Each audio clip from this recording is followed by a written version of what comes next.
Hi and welcome to the programme. My guest today is not somebody that you'd ever describe as being a high-profile member of our industry. Yet the work he does is absolutely vital to enable passengers to enjoy the in-flight entertainment on their flights.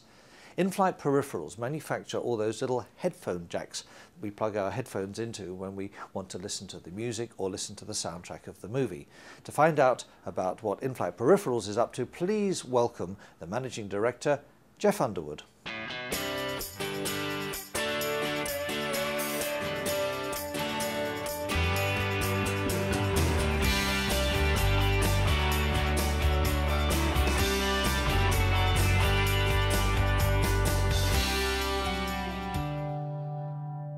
Well, Geoff, thanks very much for joining us here on the PME Interview today. Inflight Peripherals, it's a name a lot of people have heard, but I'm sure there are lots of people listening to us now who don't really understand who you are and what you do. So tell us about your company. Primarily, we manufacture audio jack connectors, data ports, that kind of thing. So, we like to think of ourselves as the passenger connectivity company, in the true sense of the word. So, now, you're 100% owner, you're the MD. How did the company come about? How did you come across this idea?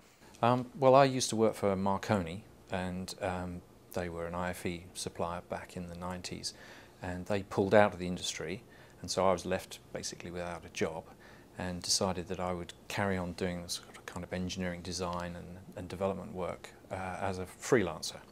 And so after a little while it sort of just evolved, and so here we are today, really. Why did you decide to concentrate on the headphone socket? Are you a bit of an audiophile at heart? Yeah, a little bit. I used to run the group that did all the passenger interface products, so we did all the handset designs, the PCUs and the videos, but also the little peripheral devices like the headset jacks. And headset jacks have always been a bit of a weak link in the system. We spend millions of dollars on a whole system, but then we fit a 50-cent headset jack in the seat, and we buy a 25, 30-cent headset to go with it.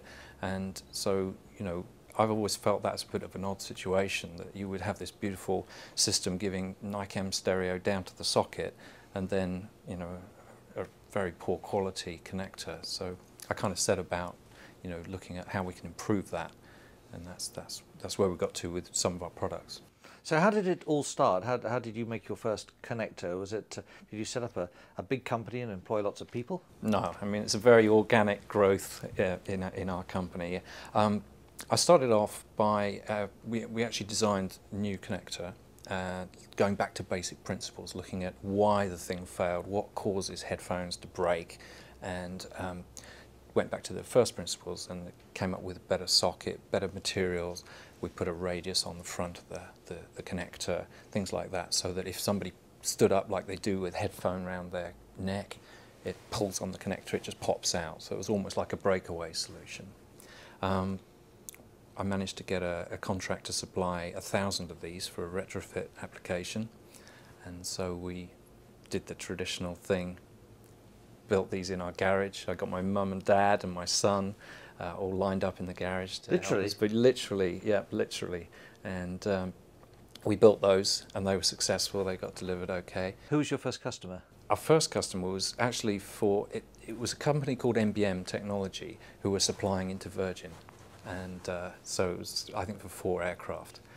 So your first headphone jacks went on Virgin Atlantic? Yes, yeah, back in it's 98, 99, so it's quite some time ago. And then shortly after that we got a contract from Rockwell to supply them with, I think it was around about 10,000 jacks. So that was a whole change, and so I decided that we really need to up the ante a bit. We started recruiting people. Where are you based? Based on the Isle of Wight in England. That's an interesting place to base a company. It's not exactly the heart of the aerospace industry, if I might say so. No, it's not, is it? It's primarily because that's where I live. And when I finished with Marconi, who were based in Portsmouth, which was local to the Isle of Wight, as I say, because the company evolved kind of organically, it was a case of, well, this is where I live. I start doing my design work here, and it's just evolved. We got a good workforce. I mean, it's only a small company. It's just 30 people, and yeah, it works well. You've been going since 1997. You've been a long-term member of the WAA. Has that helped the growth of your company, do you think? Oh, definitely, yeah. We started in '97, and that year I came to my first WAEA, which was in Orlando, and met up with so many really great people. You know, I mean, the association is full of really friendly and helpful people, and you know, a lot of them took me under their wing because I was, you know, on my own and just walking around aimlessly, and you know, yeah, it's really good. It's worked very well. You get good introductions, and people are genuinely interested in helping you. So.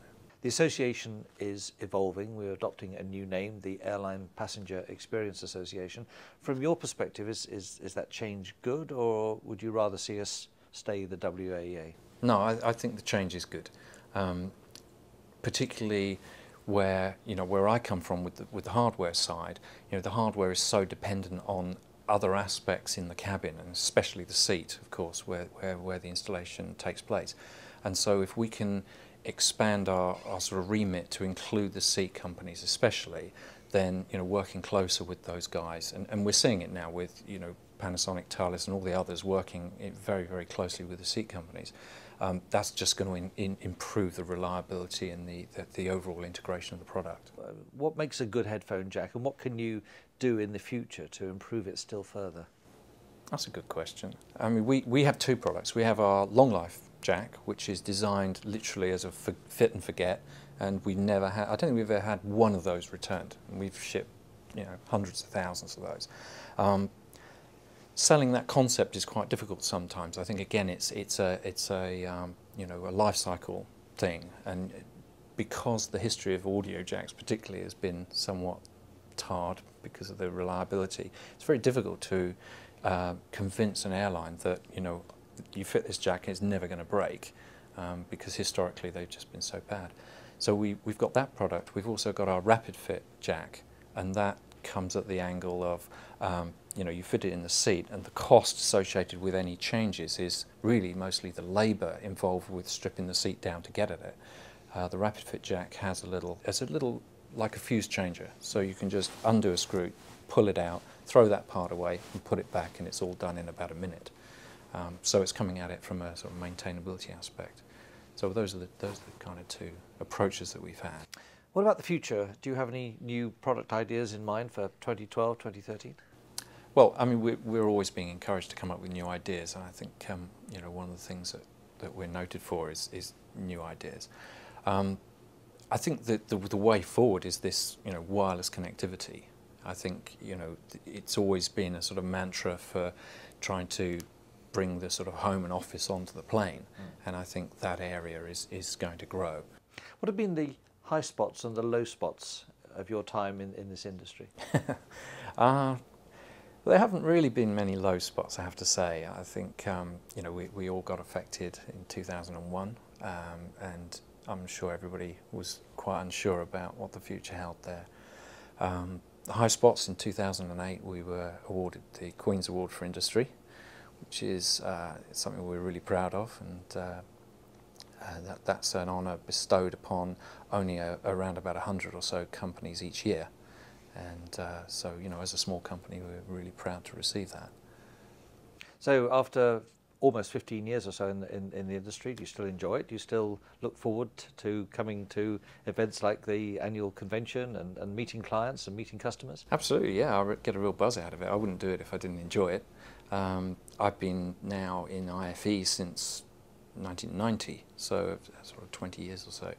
And you know, I've watched the changes, and it's been incredible, really. So yeah, and I love coming to the WAEA because, you know, it's about sort of making those relationships and seeing old faces as well, and also, you know, tracking the way technology is going. Because I mean, obviously that's probably one of the most important things for all of us, is to just keep our eye on the technology as it unfolds, and making sure that we're one step ahead and get our products onto the aircraft, which is a long-term proposition.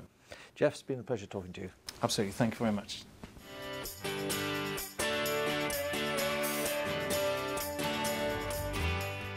Up next, Steve Harvey talks to another very informative and interesting guest on the PME Interview. You won't want to miss it.